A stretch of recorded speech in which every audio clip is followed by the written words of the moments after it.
विश्लेषक देखेंगे। और मैं गिरिजा जी की एक बात से सहमत हूँ कि ये परीक्षा की है, इसको देखने की जरूरत है, लेकिन इसके साथ ही इसमें एक तथ्य ये भी मैं आपसे रेखांकित करना चाहूंगा कि ये पूरा का पूरा चुनाव भारतीय जनता पार्टी ने इस आधार पर लड़ा कि वो एक पार्टी के रूप में देश में उभरना चाहते थे। और इस आकांक्षा को और इस लिप्सा को उन्होंने जाहिर करने में कोई कोताही भी नहीं की और अपने जो उनके मित्रगण थे उनको उन्होंने लात मारकर बाहर भी कर दिया। लेकिन इस पर जनता ने स्वयं रोक लगा दी है। आज वो जिस मद के साथ, जिस मदमस्ती में उन्होंने जो है इसको आगे बढ़ाया था इस मुद्दे को, और उस मुद्दे को वो जनता ने खारिज कर दिया है। महाराष्ट्र में उनको जो है गठबंधन के पास जाना पड़ेगा। और मैं आपसे ये बात कहना चाहता हूँ कि लोकतंत्र में हार या जीत उतनी महत्वपूर्ण नहीं है जितना महत्वपूर्ण ये है कि आप जिस आइडियोलॉजी को लेकर चल रहे हैं, जिस विचारधारा को लेकर चल रहे हैं, उस सिद्धांत पर आप कितने अड़िग हैं। आज महाराष्ट्र के अंदर जिस गठबंधनों की बातें हो रही हैं, आप देखें उसमें जो है ये भी सवाल आ रहा है कि एनसीपी उनके साथ जाएगी, ये भी सवाल आ रहा है कि शिवसेना से वापस वो हाथ जोड़ेंगे। लेकिन कहीं पर भी इसमें कांग्रेस का बातचीत नहीं आ रही है। इसलिए नहीं आ रही है क्योंकि कांग्रेस अपने सिद्धांत पर अटल है, कांग्रेस अपनी आइडियोलॉजी पर स्थिर है, और नफा और नुकसान ये लोकतंत्र की बात की चीजें हैं। हम 3 चुनाव लगातार जीते हैं, एक हार भी गए हैं, तो ये कोई इतनी महत्वपूर्ण बात नहीं है। महत्वपूर्ण बात ये है कि हम अपनी आइडियोलॉजी पर स्थिर हैं कि नहीं है। लोकतंत्र में ये चीज बड़ी महत्वपूर्ण होती है। और जो तीसरी बात मैं कहना चाहता हूँ कि मोदी जी जिस स्लोगन को लेकर निकले थे, जिसको वो पूरे देश में एक राजनीति करना चाहते थे, एक पार्टी की राजनीति करना चाहते थे, उस पार्टी पर जनता ने रोक लगा दी है। ये विषय जो है ये भी एक जो है एनालिसिस का विषय है और इस पर भी समीक्षा होनी चाहिए। और जिस तरह से आप कह रहे हैं कि भाजपा अकेले अपने दम पर एक पार्टी बनकर उभरना चाहती थी और वही कुछ उन्होंने किया है, कांग्रेस और भाजपा का मिलन होना ये तो लगभग नामुमकिन है। जिस तरह से टोटली ऑपोजिट ये दोनों पार्टियां चलती आई हैं अब तक, और दूसरी पार्टियों से समर्थन मिलता है या नहीं, किसके किसके साथ उनकी बात बनती है या नहीं, आज नतीजों के स्पष्ट होने के बाद, सीटों के स्पष्ट होने के बाद ये देखा जाएगा, शिवसेना या एनसीपी। बहरहाल जो आप जोड़तोड़ की राजनीति, जो गठबंधन की बात की जा रही थी, कहीं ना कहीं कांग्रेस का भी यही हश्र हुआ है। 2 सबसे बड़े राज्यों या सीटों वाले राज्यों की बात करें तो पश्चिम बंगाल में भी कांग्रेस का बुरा ही हाल हुआ था टीएमसी से साथ छूटने के बाद, और अब महाराष्ट्र में भी कांग्रेस ने भी एनसीपी का साथ छोड़ा है। न सिर्फ भाजपा ने ऐसा किया, कांग्रेस ने भी कुछ वही किया है। देखिए, मैं आपको ये बता दूं कि कांग्रेस ने ये तय किया है अपने दम पर खड़े होने का। इसके अंतर्निहित खतरे भी थे और उन खतरों का हम सामना कर रहे हैं। हमने जब ये तय किया है कि हमारा, आपसे बता दूं कि अगर हम 15 साल से गठबंधन में थे तो 15 साल से लगभग 125 कॉन्स्टिट्यूंसी में हमारा सिंबल ही नहीं पहुंचा कभी।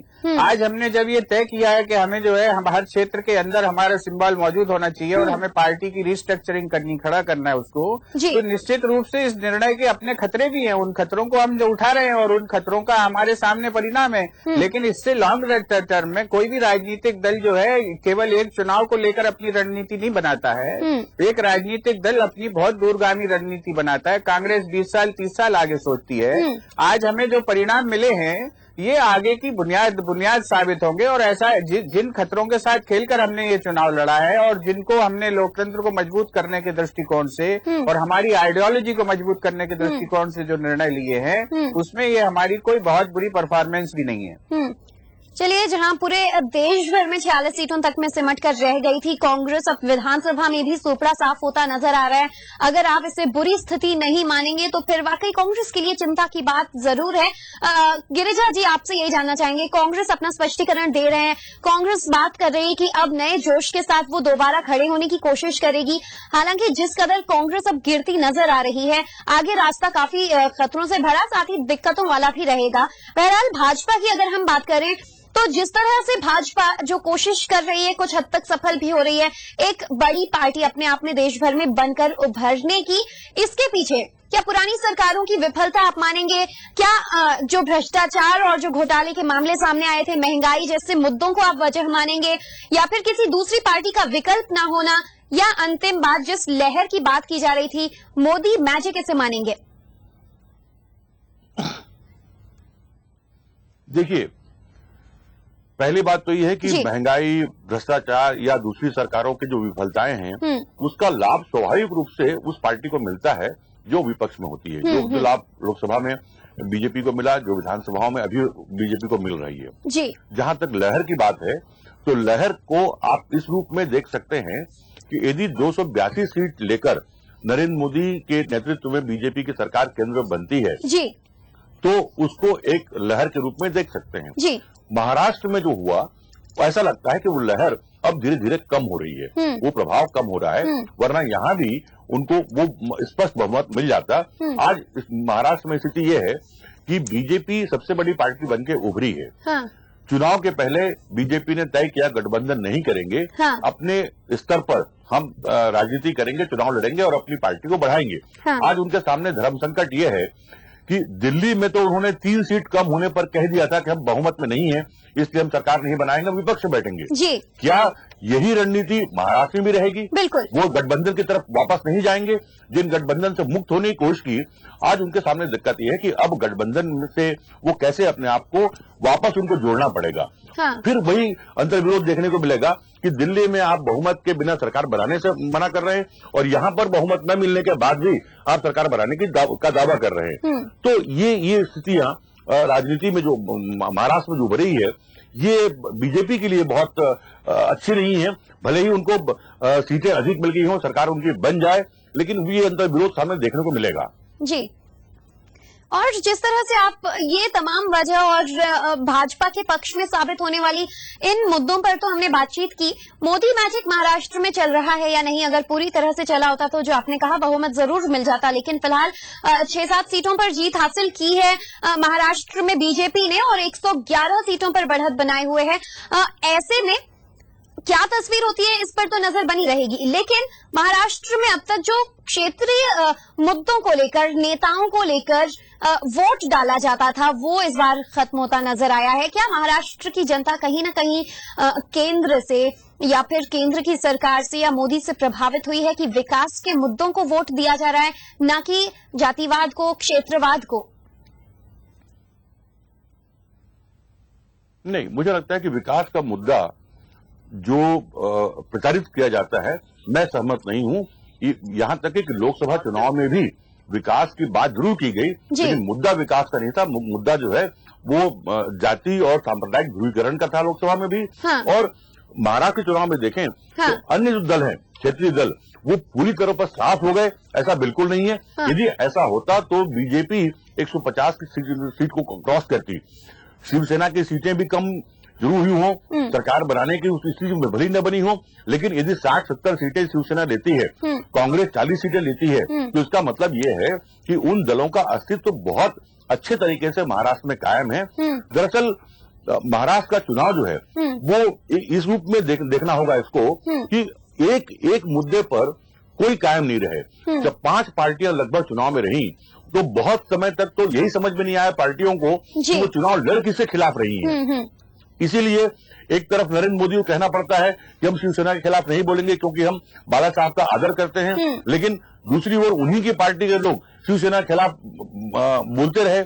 विदर्भ का मामला है कि विदर्भ नया राज्य बनेगा या नहीं बनेगा, इसको लेकर कोई भी दल बहुत स्पष्ट रूप से सामने नहीं आए। तो ये इन चीजों को देखते हुए जो क्षेत्रीय दल हैं उनका अपना अपना अलग अलग एरिया में जो प्रभाव है वो प्रभाव बराबर कायम है और वो उन दलों को कोई बहुत नुकसान हुआ हो ऐसा नहीं है। ये जरूर है कि बीजेपी ने पहली बार ये प्रयोग किया कि हम अपने दम पर अलग चुनाव लड़ेंगे और उसमें उनको कुछ हद तक सफलता मिली कि लगभग सरकार बनाने के आसपास वो पहुंच गए हैं, लेकिन वो न तो कोई मैजिक है, कोई लहर है।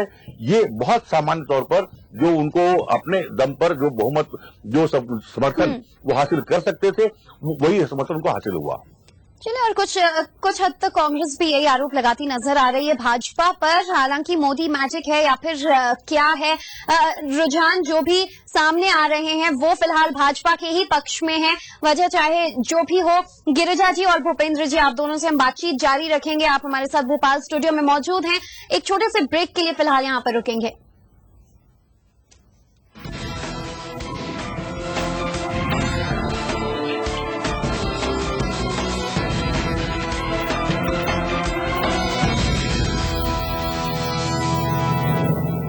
हरियाणा और महाराष्ट्र की जनता ने किया फैसला, दिया वोट। अब चल रही है मतगणना। हम हैं तैयार पूरी टीम के साथ, सबसे सटीक, सबसे तेज हमारे जाबाज रिपोर्टर दे रहे हैं पल पल की अपडेट। जुड़े रहिए हमारे साथ, क्योंकि इलेक्शन मतलब ईटीवी।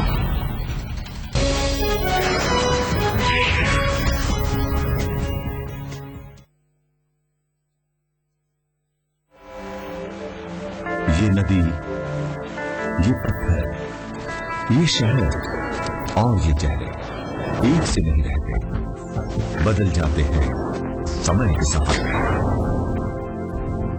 फर्श या अर्श सब टिका है टाइमिंग पर, क्योंकि टाइम एक सा नहीं रहता। समय का यही सफर सिमट आता है न्यूज एट 9 PM में।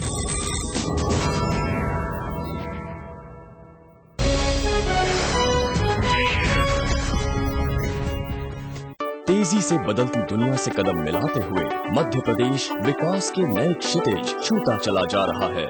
भारत सरकार ने भी आर्थिक विकास के हर पहलू पर मध्य प्रदेश की चमकदार उपलब्धियों को रेखांकित किया है। 11वीं पंचवर्षीय योजना वर्ष 2007 से 2011 तक की अवधि में मध्य प्रदेश की सकल घरेलू उत्पाद की औसत वृद्धि 9.94% रही। वर्ष 2013-2014 में 11.08% वार्षिक आर्थिक विकास दर हासिल की। कृषि विकास दर लगभग 24.99% रही। प्रति व्यक्ति आय 14,011 रुपए से बढ़कर 54,030 रुपए हो गई है। बीते 3 वर्ष से कृषि विकास दर 20% के आसपास रही। बिजली की उपलब्धता 6,000 मेगावाट से बढ़कर अब 13,000 मेगावाट हो गई है। विकास के नए क्षितिज छूता मध्य प्रदेश। हमर आपके खूब समाचार।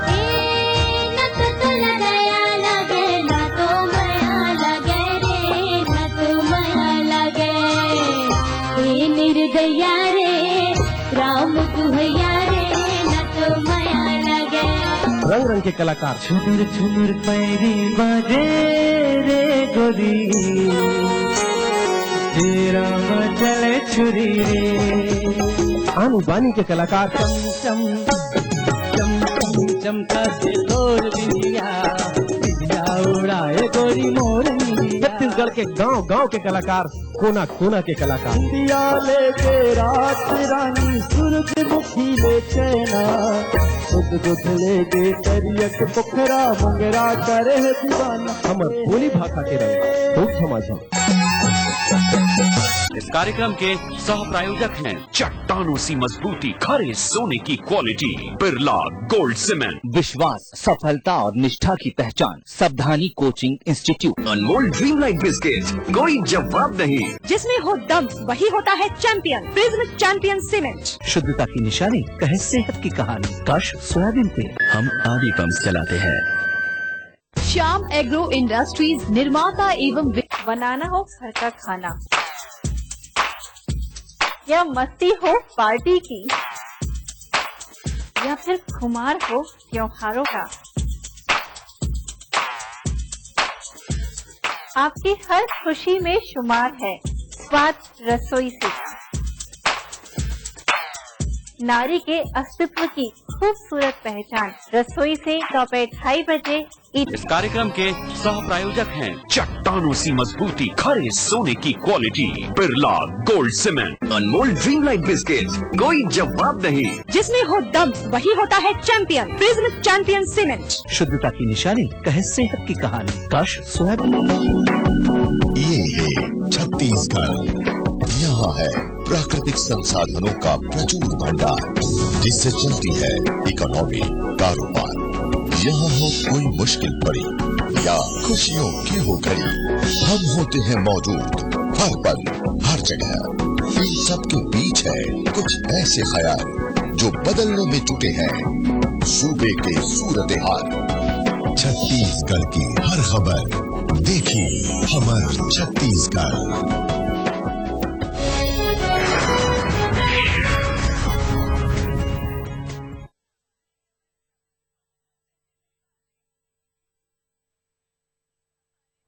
देश की हर खबर, राजनीति की हर हलचल, पक्ष और विपक्ष के टकराव, हर पल की खबर सबसे पहले, क्योंकि तेज और विश्वसनीय खबरें, मतलब अपना एमपी इस समय पर।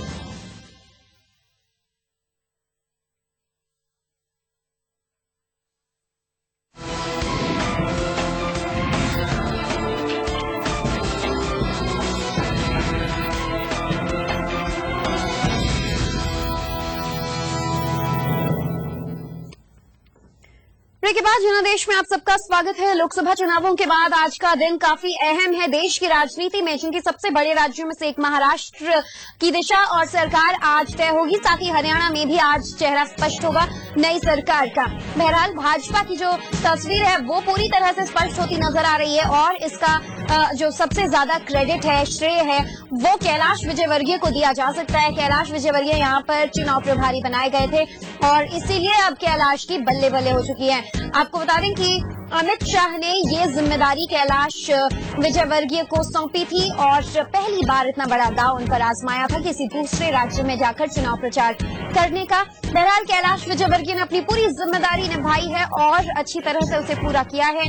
हरियाणा में अब भाजपा की सरकार बनती नजर आ रही है और कैलाश मध्य प्रदेश के वरिष्ठ मंत्रियों में से गिने जाने वाले एक अब भाजपा के केंद्रीय सर्कल में और ज्यादा अहम हो जाएंगे और जो जिम्मेदारी उन्हें दी गई थी उसे बखूबी निभाते हुए आज कैलाश विजयवर्गीय की तो बल्ले बल्ले नजर आ रही है।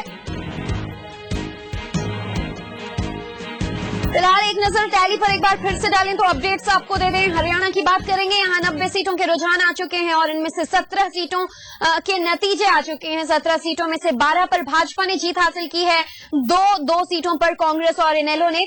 तो साथ ही अभी तक एचजेसी का खाता नहीं खुला है और 2 ही सीटों पर बढ़त बनाए हुए है। साथ ही अन्य दलों ने 6 सीटों पर बढ़त बनाए हैं, 1 सीट पर जीत हासिल की है। वहीं महाराष्ट्र की बात करें तो भाजपा का जो आंकड़ा है वो बढ़ता गिरता जा रहा है। फिलहाल 5 सीटों पर जीत हासिल कर भाजपा सबसे आगे तो है, लेकिन ये जो आंकड़े हैं रुझानों के वो कभी कम होते नजर आ रहे हैं तो कभी बढ़ते नजर आ रहे हैं। चिंता की स्थिति इसलिए कि भाजपा सबसे बड़ी पार्टी बन रही है महाराष्ट्र में, लेकिन 145 का आंकड़ा नतीजों में मिलना मुश्किल नजर आ रहा है।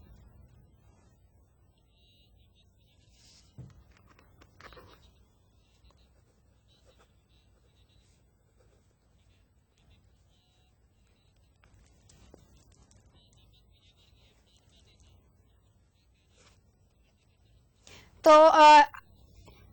दर्शकों से भी अपील है कि जिस तरह से ईटीवी पर आप ये टैली देख रहे हैं नजर बनाए रखें, क्योंकि सबसे पहले सबसे सटीक नतीजे आप देख रहे हैं ईटीवी पर।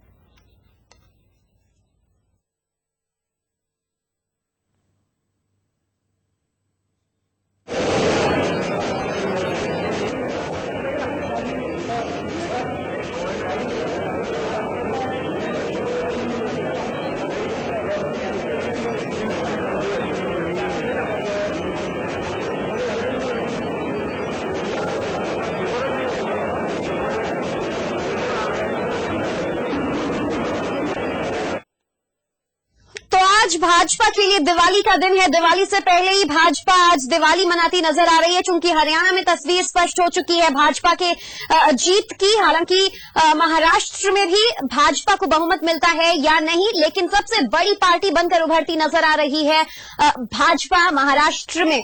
और मध्य प्रदेश से भाजपा के प्रवक्ता हमारे साथ भाजपा नेता दीपक विजयवर्गीय फोन लाइन पर जुड़ चुके हैं। चलिए उनसे ही हम बातचीत करेंगे। दीपक जी, बधाई है भाजपा के तमाम उन लोगों को, कार्यकर्ताओं को, नेताओं को जो पूरी शिद्दत से तमाम चुनावों में भाजपा की सफलता के लिए अग्रणी रहे हैं और आज कहीं ना कहीं यही रुझान नतीजों में बदल रहे हैं। किसको श्रेय देंगे आप इसका? देखिए, भारतीय जनता पार्टी के कार्यकर्ताओं ने, खासतौर पे मध्य प्रदेश के कार्यकर्ताओं ने हरियाणा जाकर भी और महाराष्ट्र भी जाकर हजारों की संख्या में अपना योगदान दिया था। मध्य प्रदेश के कार्यकर्ता लगातार पिछले 20-25 दिनों से हरियाणा में भी डेरा डाले हुए थे और महाराष्ट्र में भी डेरा डाले हुए थे। मैं समझता हूं मध्य प्रदेश के कार्यकर्ता भी बधाई के पात्र हैं। और जहां तक जीत का श्रेय देने की बात है, तो सबसे पहली जो बात है वो आदरणीय नरेंद्र मोदी जी का जो करिश्माई नेतृत्व है, पिछले 3-4 महीनों में केंद्र सरकार के प्रधानमंत्री के नाते उन्होंने जो फैसले किए हैं और उनकी देश में आज जो साख बनी है, जो क्रेडिबिलिटी है, पहला जो श्रेय है वो नरेंद्र मोदी जी को ही जाता है। दूसरी बात है भारतीय जनता पार्टी कार्यकर्ताओं का नेटवर्क। पिछले 60-70 सालों में भारतीय जनता पार्टी के कार्यकर्ताओं ने अत्यधिक परिश्रम करके देश के गांव-गांव में अपना जाल फैलाया है और हर गांव में भारतीय जनता पार्टी की पोलिंग बूथ तक बहुत मजबूत इकाई बन चुकी है। तो नेतृत्व और संगठन, ये दोनों बातें मिलकर 1 से 11 होती हैं और दोनों ही राज्यों में ये सफलता ये इंगित करती है कि 2 चीजें मिल जाएं तो राजनीतिक दल अपना असर बेहतर दिखा सकते हैं। जी, और जिस तरह से आज एक बार फिर लोकसभा के जो दिन हैं वो याद आ रहे हैं, वो नतीजों वाला दिन याद आ रहा है, किस तरह से पूरी तरह से तख्ता पलट करते हुए भाजपा ने जीत हासिल की। जो सरकार कई सालों से चल रही थी उसका सुपड़ा साफ कर दिया। ऐसा भी नहीं कि बहुत कम डिफरेंस से, बहुत कम मार्जिन से ये जीत हासिल हो रही हो, भारी अंतर देखा जा रहा है। और हर छोटे कार्यकर्ता से लेकर प्रधानमंत्री नरेंद्र मोदी तक को आप इसका श्रेय दे रहे हैं। लेकिन कई राज्यों में कांग्रेस का सुपड़ा साफ हुआ है। क्या भाजपा विकास के मुद्दे पर चुनाव को अहम समझती है या फिर कांग्रेस के खिलाफ लड़ना एक अहम मुद्दा है? देखिए, सबसे पहली बात तो है क्रेडिबिलिटी की। एक राजनीतिक दल के नाते भारतीय जनता पार्टी ने एक साख स्थापित किया कि भारतीय जनता पार्टी जो कहती है वो करती है। और दूसरी तरफ कांग्रेस पार्टी है जिसने जहां भी कांग्रेस का शासन रहा उन्होंने भाई भतीजावाद, जातिवाद, भ्रष्टाचार फैलाया। तो हरियाणा में भी और महाराष्ट्र में भी, दोनों ही राज्यों में भाई भतीजावाद, वंशवाद और इसके अलावा भ्रष्टाचार, जातिवाद, ये सारे के सारे नासूर बन चुके थे राजनीति के लिए। और मैं समझता हूं महाराष्ट्र में भी और हरियाणा में भी, दोनों राज्यों में वंशवाद को। चलिए, सिग्नल शायद टूट चुका है और बातचीत हम कोशिश करेंगे जारी रहे दीपक विजयवर्गीय से, जो भाजपा नेता हमें बता रहे थे कि वंशवाद, जातिवाद के आधार पर लड़ रही कांग्रेस का फिलहाल सुपड़ा साफ हो रहा है। एक बार फिर हमारे साथ जुड़ चुके हैं दीपक जी, जो ये आज हम चर्चा कर रहे हैं। दीपक जी, मुद्दे भाजपा ने जो उठाए हैं, कहीं ना कहीं जो कहा जाता था हरियाणा में हमेशा से जातिवाद, धर्म के आधार पर वोटिंग की जाती थी, एक बहुत बड़ा फेरबदल जिन राज्यों में हुआ है उनमें से एक अब हरियाणा बनने जा रहा है। यहाँ पर जनता ने किन फैक्टर्स को, किन बातों को अहमियत दी है जो भाजपा के पक्ष में इतने वोट डाले गए? देखिए, सबसे पहला जो मुद्दा था कि हरियाणा में 10 सालों से जो सरकार थी वो विकास के कोई काम नहीं कर रही थी, जनता के हितों के कोई काम नहीं कर रही थी। वो गांधी परिवार की और रावत वडेरा की प्रॉपर्टी ब्रोकर बन चुकी थी। चाहे हरियाणा के मुख्यमंत्री भूपेंद्र हुड्डा हो, दीपेंद्र हुड्डा हो या गांधी परिवार के दामाद रावत वडेरा हो, वो हरियाणा की जमीनों की बंदरबाट पे लगे हुए थे। और रावत वडेरा की जो बैलेंस शीट के ऊपर लिखा हुआ है कि 10 लाख से जिनकी संपत्ति 700 करोड़ तक पहुंच गई जमीनों की हेराफेरी करके, तो मैं समझता हूं जनता के सामने सबसे बड़ा मुद्दा कांग्रेस का भ्रष्टाचार था। दूसरा प्रमुख मुद्दा था कि हरियाणाओं में महिलाओं की बुरी स्थिति, बहुत ऐसे हालात थे महिलाओं के लिए कि रोज हम अखबारों में पढ़ते हैं, रोज मीडिया में आता है कि फलां घटना महिलाओं के खिलाफ हुई। इसके अलावा मैं समझता हूं हरियाणा पिछले 10 वर्षों में किसी और वजह से नहीं जाना गया। एक तो गांधी परिवार का भ्रष्टाचार, दूसरा महिलाओं पर अत्याचार। चलिए, हरियाणा और महाराष्ट्र, इन दोनों ही राज्यों के अब रुझान सामने आ रहे हैं। जो मुद्दे थे, जो पुरानी सरकारों की विफलताएं थी, खामियां थी, और भाजपा के जो चुनाव प्रचार की पॉलिसीज थी, भाजपा के जो मुद्दे थे, वो रंग लाते नजर आ रहे हैं। दीपक जी, आप बने रहिएगा स्टूडियो में हमारे साथ, आपसे हम इसी विषय पर चर्चा आगे जारी रखेंगे। फिलहाल टैली पर नजर डालें तो अब भी भाजपा ने 14 सीटों पर जीत हासिल कर ली है हरियाणा में, और साथ ही 33 सीटों के साथ बढ़त बनाए हुए हैं 90 सीटों में से। और साथ ही महाराष्ट्र की बात करें तो 6 सीटों पर जीत हासिल कर इस वक्त सबसे आगे चल रही है बीजेपी, 110 सीटों पर बढ़त बनाए हुए है। और साथ ही जो दूसरी बड़ी पार्टी है वो शिवसेना 53 सीटों के साथ आगे। और एक बेहद ही छोटे से ब्रेक के लिए यहाँ रुकेंगे, नजर बनाए रखेंगे आगे तमाम अपडेट्स पर, आप बने रहेगा हमारे साथ।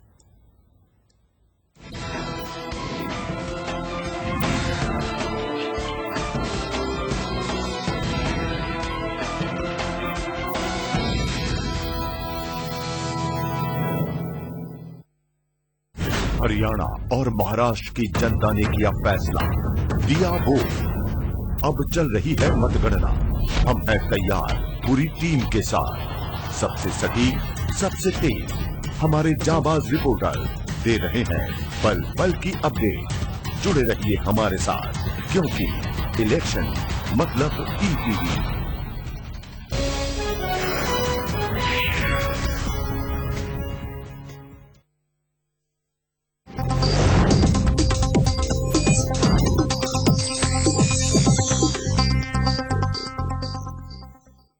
इस न्यूज के सह प्रायोजक हैं Free Ultra Red Oxide, the jungle of oxygen.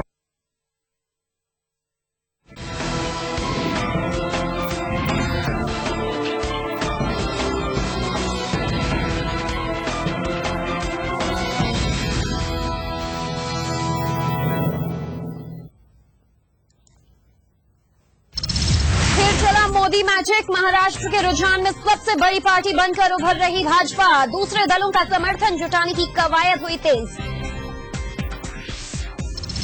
Haryana के रण में भी भाजपा ने मारी बाजी। कैलाश विजयवर्गीय की मेहनत ला रही रंग। अकेले दम पर सरकार बनाने की ओर भाजपा।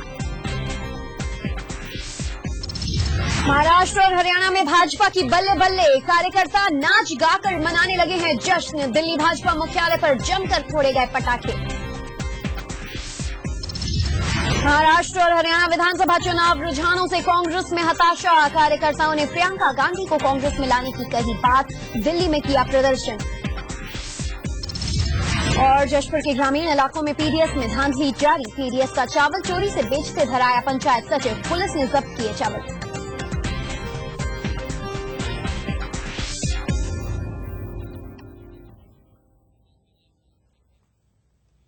जनादेश में आपका लगातार एक बार फिर मैं स्वागत कर रही हूं और आपको बता दें आज महाराष्ट्र और हरियाणा विधानसभा के रुझानों पर, चुनाव के रुझानों पर और नतीजों पर हमारी नजर बनी हुई है। सबसे पहले अपडेट्स आप देख रहे हैं ईटीवी पर और जिस तरह से हरियाणा की तस्वीर स्पष्ट होती नजर आ गई है उसी तरह से महाराष्ट्र के भी हाल साफ हो गए हैं। लेकिन महाराष्ट्र में अब जोड़ तोड़ की राजनीति का दौर शुरू होने वाला है और खबरें हैं कि बीजेपी इस सिलसिले में शिवसेना से बातचीत का दौर शुरू कर चुकी है। बीजेपी के कुछ बड़े नेता जिनमें देवेंद्र फडणवीस भी शामिल हैं, वो उद्धव ठाकरे से मुलाकात कर सकते हैं और गठबंधन को लेकर बातचीत हो सकती है। बहरहाल मुख्यमंत्रियों की जो तस्वीर है, जो नाम है, वो दोनों ही राज्यों में अब तक स्पष्ट नहीं किए हैं भाजपा ने। कौन होगा मुख्यमंत्री इन दोनों राज्यों में? शिवसेना के साथ एक बार फिर क्या हाथ मिलाती नजर आएगी भाजपा महाराष्ट्र में? साथ ही पूरी तरह से कांग्रेस और एनसीपी का बुरा हाल करने वाली बीजेपी महाराष्ट्र में सबसे बड़ी पार्टी बनकर उभर रही है। और आज जो दोनों राज्यों में चुनाव के नतीजे सामने आ रहे हैं, रुझानों पर बातचीत हम कर रहे हैं। फिलहाल हमारे साथ भाजपा नेता दीपक विजयवर्गीय भोपाल स्टूडियो से जुड़े हुए हैं, उनसे भी हम चर्चा कर रहे थे। फिलहाल एक बार फिर इस चर्चा को जारी रखते हुए सीधा चलेंगे स्टूडियो भोपाल और उनसे हम बातचीत करेंगे। दीपक जी, जो तमाम मुद्दे आप कह रहे थे, चाहे पुरानी सरकार की विफलताएं हो या भाजपा के जो नए एजेंडे रहे हो, क्या था मुख्य तौर पर भाजपा का एजेंडा? एक बड़ा हथियार जिसको मानते हुए भाजपा ने इस चुनावी रण में कदम रखा या फिर इस चुनावी रण में मोदी के मैजिक को ही एक अहम मुद्दा बनाकर चुनाव जीतने की कोशिश की? देखिए, भारतीय जनता पार्टी का एजेंडा एकदम साफ है, सबका साथ और सबका विकास। भारतीय जनता पार्टी चाहती है कि देश के सभी 100 करोड़ लोग, 125 करोड़ लोग एक साथ विकास करें। कांग्रेस की जो नीतियां रही हैं पिछले 65-67 सालों में, वो लगातार ऐसी नीतियां थी जिससे लगातार जो आर्थिक असमानता है वो देश में बढ़ी, सामाजिक खाई बढ़ी। मैं समझता हूं इस तरह की नीतियां जनता ने लगातार देखी और कांग्रेस को खारिज कर दिया है। और यही वजह है कि आज हरियाणा में और महाराष्ट्र में दोनों जगह जो पार्टी नंबर 1 और नंबर 2 की पार्टी होती है कांग्रेस पार्टी, वो नंबर 3 पे खिसक चुकी है। और ये इस बात का संकेत है कि कांग्रेस को इस देश की जनता खारिज करना चाहती है। नंबर 2 पर विपक्षी दल का जो भूमिका है वो भी कांग्रेस पार्टी को इस देश की जनता नहीं देना चाहती है। निश्चित तौर पर भारतीय जनता पार्टी के पक्ष में ये बड़ा जनादेश है। भारतीय जनता पार्टी की जिम्मेदारी भी बड़ी है और भारतीय जनता पार्टी इसको महसूस करती है। जी, और भारतीय जनता पार्टी अगर हरियाणा में तो अपनी सरकार बनाती नजर आ रही है। हरियाणा में सबसे ज्यादा मेहनत की जो चुनाव प्रभारी थे और उन्होंने पिछले कई दिनों से वहां पर डटकर अमित शाह द्वारा दी गई अपनी जिम्मेदारी को निभाई, वो हैं अपने प्रदेश के नेता और मंत्री जी कैलाश विजयवर्गीय। क्या कहेंगे आप उनके लिए, जिस तरह से पूरा बागडोर संभालते हुए आज उनकी हर ओर तारीफ की जा रही है? निश्चित तौर पर कैलाश विजयवर्गीय जी चुनावी प्रबंधन के एक बड़े एक्सपर्ट हैं और मध्य प्रदेश के बाहर पहली बार उनको जिम्मेदारी दी गई थी। उन्हें बड़ी सफलता मिली है और इसके लिए बहुत बधाई के पात्र हैं। जी, और साथ ही ये भी कहा जा रहा है कि अमित शाह ने जो रोल उत्तर प्रदेश के लिए निभाया था लोकसभा चुनाव में, जिस तरह से जो वहां की मुख्य पार्टी होती है सपा बसपा का सुपड़ा साफ करते हुए वहां भाजपा भारी दमखम के साथ उभरी थी, कुछ यही हाल इस वक्त हरियाणा में होता नजर आ रहा है। इसका क्रेडिट आप किसे देंगे?